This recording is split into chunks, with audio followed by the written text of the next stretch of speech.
In this video, we will be doing a proof involving a parallelogram and a median. A median meaning it goes from the midpoint of one side to the midpoint of another. So here we go. ABCD is a parallelogram. E and F are midpoints. Prove AG is congruent to GC, AG, and GC.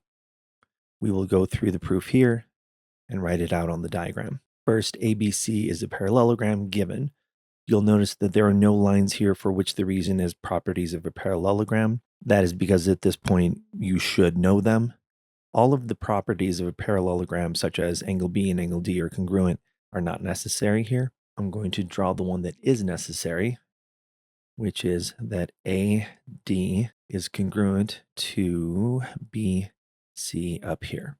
E and F are midpoints given. AE is congruent to FC, like divisions of congruent segments are congruent. Since AD is congruent to BC and E and F are midpoints, then all four like divisions are congruent. Next, angle DAC is congruent to angle ACB. Opposite interior angles of parallel lines are congruent. Angle DAC over here is congruent to angle ACB up there. Now, if you have trouble seeing opposite interior angles of parallel lines, they make a Z. So you just go like that, make a Z on your paper, and you will see them. Taking that away, next, angle AGE is congruent to angle CGF. Reason vertical angles are congruent. Angle AGE right here is congruent to angle CGF up here. Next, triangle AGE is congruent to triangle CGF AAS. So we have two angles and a side.